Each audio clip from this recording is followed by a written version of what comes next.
하게 적용을 하게 됩니다. 그 결과 1달러에 237엔이었던 환율이 155엔으로 1년 만에 변하게 되는데요. 이는 1만 달러짜리 자동차를 해외에 수출했을 경우 해당 자동차 업체가 벌어들이는 금액이 237만엔에서 155만엔으로 축소되었다는 의미입니다.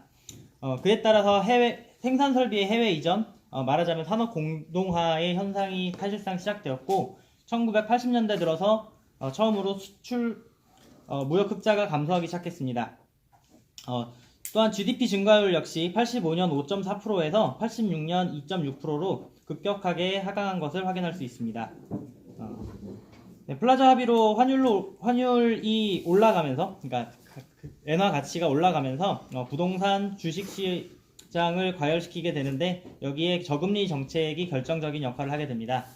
1986년 급격하게 대출이 증가하게 되는데 기업 대출은 일부 성장하는 내수에 대응하고 해외 진출 자금 등을 자금을 위한 투자를 위한 대출들이 이뤄지긴 하지만 부동산이나 주식 투기에 동원하기 위해서 대출하는 금액이 현저하게 컸습니다.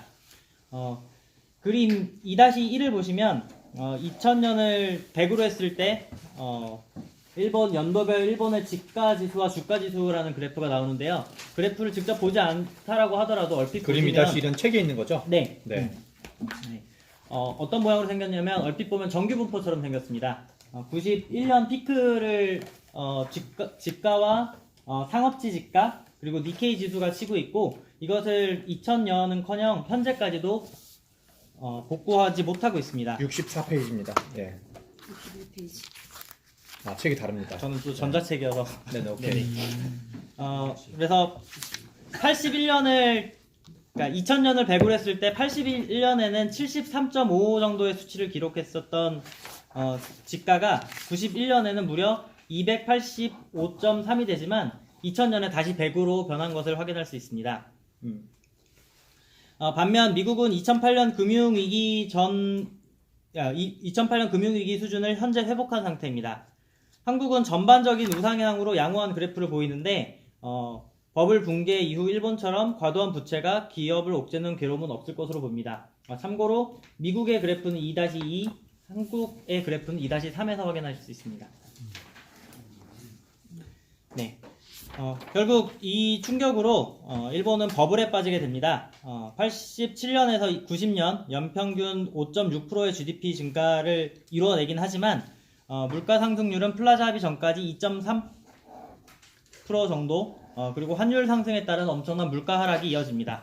환율 상승에 따라서 물가 하락이 이루어지는 이유는 여러 가지가 있지만 일단 수입품의 원가가 굉장히 낮아졌기 때문이겠죠.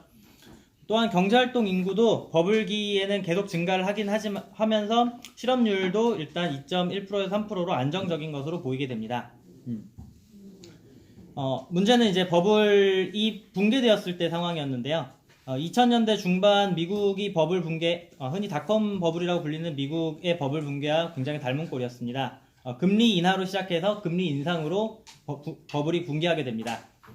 금리 인하로 인해서 유동성이 커져 아까 말씀드렸던 부동산, 주식 등으로의 투기 자금 등이 많이 유입되게 되고 1980년대 일본은 서구에서 자금이 유입됐다라고 하면 2000년대 미국은 아시아로부터 자금이 유입됐다는 점에서 공통점을 찾을 수 있습니다.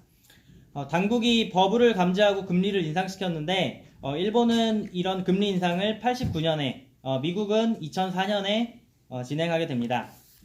그리고 이 이후로 자기가 대출해준 금액을 회수할지 못할 거라는 불안감에 묻지마 팔자라는 행위가 이루어지게 되는데요. 이것을 여러 객체가 한 무리처럼 행동한다라고 해서 허드 이펙트라는 용어로 설명을 하고 있습니다. 이런 묻지마 팔자 행위가 일본은 1990년, 미국은 2008년에 발생했습니다. 버블 붕괴 이후 일본은 GDP 증가율이 급락하였고 실업률이 상승하였습니다. 청년 실업률이 가장 높았던 두 번은 2002년과 2003년인데 약 8%대로 저자는 한국의 청년 실업률이 얼마나 심각한 상태인지 다시 한번 지적을 하고 있습니다. 이 여파로 98년과 99년 일본은 마이너스 성장을 했고 실질 임금도 하락했습니다. 단순히 물가만 하락한 게 아니라 임금의 하락폭이 더 컸기 때문에 실질적으로 받는 임금이 크게 하락했습니다. 이에 대응하고자 일본 정부는 정부 지출을 늘리기 시작합니다. GDP 대비 정부 부채가 87년에는 55%, 91년에는 버블을 겪으면서 오히려 48%까지 내려갔지만 94년에는 58%, 97년에는 70%, 2000년에는 100%로 증가를 하게 됩니다. 참고로 2008년에 200%를 찍었고 2018년에 240%인데 최근 일본 국회에서 더 이상 국가 부채를 늘리지 않기로 한 법안이 통과된 걸로 알고 있어서 250% 이상으로 늘지는 않을 것으로 알려져 있습니다. 두 번째 챕터는 미국인 천재의 제안이 일으킨 파문이라는 제목으로 시작하고 있습니다. 여기서 말하는 천재는 폴 크루그번 교수인데요. 폴 크루그번은 브루킹스 연구소의 논문과 자신의 블로그에서 일본이 갇혀있는 재팬 스트랩이라는 제목으로 일본이 지금 갇혀있는 덫에 대한 설명을 하고 있습니다. 참고로 이 논문은 is back이라는 키워드로 검색을 해보면 구글에서 가장 상위 검색 결과로 나옵니다. 네. 이 논문에서 폴 크루그만은 흔히 QE라고 불리는 양적 완화를 주창하게 됩니다. 이 양적 완화를 설명하기 위해서 저자는 중앙은행은 왜 어떻게 금리를 조절할까라는 질문을 던지고 있는데요. 중앙은행이 금리를 조절하기에 앞서서 우리는 유동성 함정에 대해서 알아야 합니다. 유동성 함정이란 중앙은행의 금리 정책이 효력을 발휘할 수 없는 상태를 의미합니다. 이 금리 정책이 효력을 발휘할 수 없는 상태는 두 가지가 있는데, 첫 번째로는 통화량을 늘려도 금리가 내려가지 않고 금리를 내려도 총수요에 영향이 없는 경우, 요 유동성 함정에 대한 설명을 하고 있습니다. 네. 금리 조정이 중요한 이유는 이 금리가 총수요를 조절할 수 있기 때문인데요. 총수요가 부진하게 되면 금리를 인하를 하여서 대출이나 소비, 투자를 쉽게 만들어서 결국엔 총수요를 높이고, 총수요가 과잉이라면 금리를 인상함으로써 대출과 소비, 투자를 어렵게 만들어서 총수요를 감소시키는 역할을 중앙은행은 합니다. 네. 그래서 중앙은행은 통화량을 조절하고 혹은 금리를 조절함으로써 총수요를 관리하고 있습니다. 한편 1990년 일본에서는 금리 정책이 실질적으로 별 효과를 발휘하지 못했습니다. 이자율을 낮춰도 소비나 투자가 자극받지 못했고, 소비자들과 기업가들이 장래의 경제 상황에 대해 극히 비관적을 예측을 하는 경우 이런 일들이 발생할 수 있는데, 이것을 폴 크루그먼은 디플레이션 기대라는 용어로 설명을 하고 있습니다. 디플레이션이라는 악마라는 장에서 다음 내용을 설명하고 있는데요. 디플레이션이 발생하는 이유에 대해서 먼저 설명을 하고 있습니다. 실물 경제가 성장한 속도에 비해서 통화가 빠르게 증가하면 돈의 가치가 하락하는 인플레이션이 반대로 실물 경제가 성장한 속도에 비해서 통화가 빠르게 줄어들면 디플레이션이 발생을 하는데, 1990년대 동안 일본은 통화량이 연속적으로 증가했습니다.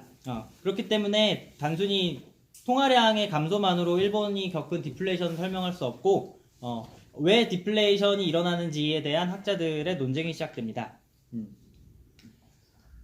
디플레이션이 일어나는 경우를 통화량을 제외하고 설명을 하자면 총 수요가 총 공급에 비해 부족한 경우를 들 수 있습니다. 그래서 이것은 물가 하락으로 이어지고, 여기에 더하여 마침 1990년대부터 중국 등 신흥국으로부터 수입이 증가했기 때문에 물가 하락은 더 가속화되었습니다. 앞에서 얘기한 디플레이션 기대는 장기간 물가가 하락해서 물가 수준의 정체 혹은 하락을 대부분의 국민들이 일상으로 생각하게 되는 경우 이 기대가 충족되게 됩니다. 소득이 일정하게 유지가 되면서 물가가 하락한 게 아니라 소득 수준이 더 빨리 하락했기 때문에 문제가 심각했습니다. 이는 소비가 위축되고 투자가 감소하게 되며 소비 위축을 오히려 더 강화시키고, 또 이에 따라서 기업들이 고용 및 임금 하락을 결정할 수밖에 없게 되는 이런 악순환에 빠지게 되는 효과를 만들었습니다. 또한 명목 이자율보다 실질 이자율이 높아지는데요. 일반적으로 실질 이자율은 명목 이자율 빼기 물가 상승률로 계산하게 됩니다. 하지만 앞에 말씀드렸다시피 물가 상승률이 마이너스였기 때문에 명목 이자율은 실제 금융권에서 대출을 받았을 때 받는 대출 이자율보다 훨씬 더 높게 느낄 수밖에 없었습니다. 이에 대한 해결책으로 폴 크루그먼은 양적 완화로 디플레이션 기대를 잡아라 라고 이야기를 합니다. 실질금리를 마이너스로 만들어서 다시 말하면 명목 이자율보다 물가 상승률을 크게 만들어서 명목 금리가 당시 2.5% 정도 수준으로 파악되는데 물가 상승률을 4% 이상으로 만들었어야 했다라고 지적하고 있습니다. 이를 하기 위해서 중앙은행이 물가를 잡아야 한다는 책임감을 버려라는 조언까지 했습니다. 돈을 풀어대면 가치는 결국 떨어질 것이고 이를 위해서 본원통화를 무조건 늘려 중앙은행이 작정을 하고 돈의 가치를 떨어뜨리고 있기 때문에 사람들의 기대가 결국에는 정말 돈의 가치가 떨어질 수도 있겠다라고 생각하게 만들려는 조언까지 했습니다. 결국 2001년 3월 1차 양적 완화, 2013년 2차 양적 완화를 일본은 실시를 합니다. 네. 마지막 챕터에서는 네 번째 챕터에서는 총수요가 문제냐 총공급이 문제냐라는 주제로 앞서 디플레이션의 반론도 함께 소개를 하고 있습니다. 폴 크루그만은 이자율 통화 정책을 통해서 총수요를 조절하자라고 했기 때문에 전형적인 총수요의 문제식이었고 반론으로 제기되는 문제들은 총공급이 문제라는 문제 제기였는데요. 먼저 수요보다 공급이 문제라고 하는 총수요파에서는 불경기에 정부는 금융정책, 재정정책을 실시할 수 있는데 이러한 것들이 실제로 제대로 먹히지 않았다는 지적을 하고 있습니다. 결국 2000년대 들어 1990년대 일본의 문제는 총공급 문제라는 주장이 제기되고 있고 이에 대한 근거로서 잠재 GDP를 설명하게 됩니다. 잠재 GDP는 앞에 1장에서 잘 소개시켜 주셨다시피 활용 가능한 모든 생산 요소를 100% 사용했을 때 생산할 수 있는 총 GDP를 의미합니다. 네. 그리고 총 공급의 문제라고 하는 쪽에서는 노동력 감소를 원인으로 들고 있습니다. 99년부터 경제활동 인구가 감소를 했고 88년 노동기준법 개정으로 실질적인 노동시간이 감소하였습니다. 같은 양의 노동과 자본을 투입했는데 과거보다 더 많은 부가가치를 생산할 수 있게 되는 생산성 향상을 총요소 생산성이라고 부르는데 1990년대 일본은 이 총요소 생산성이 정체된 상태였습니다. 큰 제목과 같이 계속 총 소요가 문제냐 총 공급이 문제냐라는 파로 나뉘어서 싸우게 되는데요. 생산성 증가에 대한 이야기를 이어서 해보면 실질적으로 총 요소 생산성의 가장 중요한 원인이라고 일컬어지는 기술 진보가 실제로 일어났는지를 파악해 보고 있습니다. 기술 진보는 큰 틀에서 보면 하락하긴 했지만 소비재 산업에 비해서 투자재 산업이 기술 진보가 덜 하락했음에도 불구하고 투자재 산업이 오히려 더 총요소 생산성이 크게 떨어진 걸로 봐서 기술 진보는 정체의 원인이 아니라는 결론을 내고 있습니다. 또한 좀비 기업들이 이런 생산성 하락에 굉장히 커다란 커다란 지분을 가지고 있는 것으로 연구 결과들이 밝혀졌는데요. 좀비 기업은 회생 가능성이 없지만 도산이 두려워서 채권은행에서 계속 대출을 해주는 기업. 다시 말하면 회생 이익률을 굉장히 낮게 거두는 기업이라고 정의할 수도 있습니다. 98년에서 2002년 기준 제조업의 10%, 건설 도소매업의 경우 20%, 부동산 및 서비스 산업은 무려 30% 가까이가 좀비 기업이었다고 합니다. 또한 이런 생산성이 하락한 이유로 제조업의 경우 생산성이 높은 기업들이 해외로 이전되었기 때문에 일본 국내에 남아있었던 기업들은 상대적으로 생산성이 낮은 기업들이었다라고 지적을 하고 있습니다. 마지막으로 불황에 따른 전반적인 제조업들의 사기 저하도 생산력 증가율을 하락시키는 원인으로 지적하고 있습니다. 두 번째로 GDP 갭이 주는 암시라는 장에서는 GDP 갭이 왜 중요한지에 대한 설명을 하고 있는데요. 먼저 GDP 갭은 실제 GDP에서 잠재 GDP를 뺀 값을 다시 잠재 GDP로 나눈 비율을 의미합니다. 앞서 잠재 GDP가 낭비 없이 100% 생산했을 때 생산 가능한 GDP라고 하면 일반적으로는 실제 GDP가 잠재 GDP보다 높게 나오는 게 일반적인데 일본의 경우 93년에서 95년 그리고 98년에서 2006년까지 GDP 갭이 마이너스였습니다. 잠재 GDP는 사실 총 생산이랑 동의어로 사용될 수 있기 때문에 총 생산이 부족하지 않고 총 소비가 부족했다라는 것에 논거가 되고 있는데요. 이 잠재 GDP가 떨어진 이유는 투자 부진이 가장 큰 원인으로 지적되고 있습니다. 잠재 GDP보다 실제 GDP가 더 작게 나오는 이유로는 투자 부진이 가장 큰 원인으로 지적되고 있습니다. 정부 소비, 그러니까 GDP를 구성하는 여러 요소 중에 투자 부진으로서 투자가 차지하는 비중이 가장 크게 줄어들었고요. 반면 정부 소비나 순수출 증가 모두 평균적인 GDP 증가율보다 높았습니다. 투자 부진의 원인으로 미래의 불확실성과 높은 부채 비율을 들고 있는데요.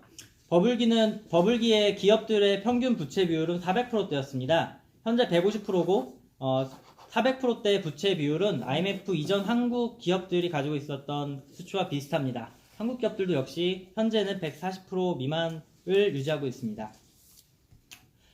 이렇게 부채 비율이 높았던 것은 버블기에 빚을 내어서 부동산 등에 투자했던 기업들이 부채는 그대로 남아있는 반면 자산의 가치는 버블기 이후 폭락했기 때문에 부채 상환에 힘을 써야 했기 때문입니다. 다시 말하면 다른 곳에 투자를 하지 못하고 빚을 갚는데 벌어들인 돈을 대부분 사용했다는 얘기입니다. 또한 부실채권의 급증으로 은행들도 역시 몸을 사리게 됩니다. 2002년 기준 부실채권 비율이 8.4%에 달했기 때문에 은행들은 대출을 굉장히 보수적으로 할 수밖에 없었습니다. 또한 민간 소비도 고용과 연금 등에 대한 불안 등으로 지속적으로 감소하는 모습을 볼 수 있었습니다. 총 수요가 문제였냐, 총 공급이 문제였냐라는 논쟁의 결론은 아직 확실하게 나지는 않았지만 결론적으로 총수요, 총공급 모두 문제였다라는 쪽으로 정리가 되고 있습니다. 그렇다면 과연 어느 쪽이 좀 더 문제가 컸기 때문에 어딜 먼저 해결해야 되냐라는 질문에서는 총수요 쪽으로 조금 더 기울고 있는데요. 총수요가 부족하지 않았다면 잠재 GDP가 마이너스가 일 수 없다라는 게 가장 결정적인 근거로 경제학자들은 받아들이고 있습니다. 앞서 말씀드렸던 2001년의 1차 양적 완화, 2013년의 2차 양적 완화 모두 총수요파의 주장에 따라 실시된 정책입니다. 2000년대 초반 고이즈미 정권은 총공급 문제를 염두에 두고 좀비 기업을 퇴출시키기 시작합니다. 이에 따라서 어쩔 수 없이 부실채권이 생겨날 수밖에 없었고 이 일을 막기 위해서 정부 예산을 투입하고 은행들을 통합하게 됩니다. 결국 정부 재정 건전성이 악화되는 것을 각오를 하고 실시한 행위였다고 할 수 있습니다. 또한 이에 이어 공기업들을 대규모로 민영화하게 되는데요. 일본에서는 우리의 우체국에 해당하는 우정 민영화가 가장 상징적이고 정치적으로 많이 회자되었던 일이라고 합니다. 그리고 이제 네 번째 챕터부터는 한국의 사례들을 예로 들고 있습니다. 우리가 이로부터 어떤 교훈을 얻을 수 있는지에 대한 얘기인데요. 마이너스 GDP 갭에 빠진 한국이란 챕터에서는 2012년 이후 한국의 GDP 갭도 마이너스를 기록하고 있다는 점을 들고 있고요. 두 번째로 OECD에서 두 번째로 긴 한국의 노동시간은 총 요소 생산성 증가율이 2000년에서 2010년 1.6%, 2011년에서 15년 0.8%, 그리고 2015년에서 20년의 평균은 약 1.6%일 것으로 추정되는데 잠재 경제 성장률은 이 총 요소 생산성에 따라서 변하는 것이 아니라 2001년에서 2010년은 4.3%, 2016년에서 2020년은 3.0%로 예상하고 있습니다. 2000년에서 2010년간 잠재 성장률과 2016년에서 2020년의 잠재 성장률이 총 요소 생산성 증가율은 비슷한데 비해서 서로 차이가 나는 이유로는 노동력 등 생산 요소 증가율이 굉장히 떨어질 것으로 예측하고 있기 때문입니다.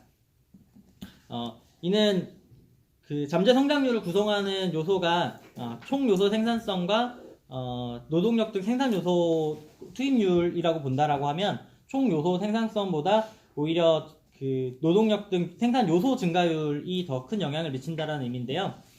생산성이 항상 둔화되고 그 노동 인구가 감소하기 직전인데 현재 2010 올해나 내년부터 감소할 것으로 예상하고 있습니다. 그런데 오히려 노동시간은 OECD 회원국 중 최장인 2위이기 때문에 이 문제를 심각하게 지적을 하고 있습니다. 또한 저자는 책의 뒤편에서 소개한다라는 단서를 달면서 노동시간의 감소는 노동력의 감소로 경제 성장률을 갉아먹지 않게 만들 수 있다라고 주장을 하고 있습니다. 마지막으로 살아나지 않는 한국의 소비 증가율입니다. 97년 외환위기를 계기로 기업 부채 그리고 부실채권 문제가 표면화되어서 현재는 양호한 상태입니다. 마지막으로 그림 2-11을 보시면 GDP를 구성하는 여러 요소 중에 민간 소비는 계속해서 감소를 하고 있고 이런 모습을 볼 수 있습니다. 이는 고용과 연금에서 불안 요소들이 있기 때문에 민간 소비가 계속 줄어들고 있다라고 해석이 됩니다. 장의 마지막으로서 아베노믹스는 호랑이 등에 올라탄 격이라는 평가를 내리고 있는데요. 아베노믹스는 성공 가능성도 있지만 위험하기도 하다라는 평가입니다. 또한 한국은 일본에 비해 선택의 폭이 상당히 제한되어 있기 때문에 아베노믹스를 그대로 적용할 수는 없다라는 이야기로 이 장을 끝을 내고 있습니다.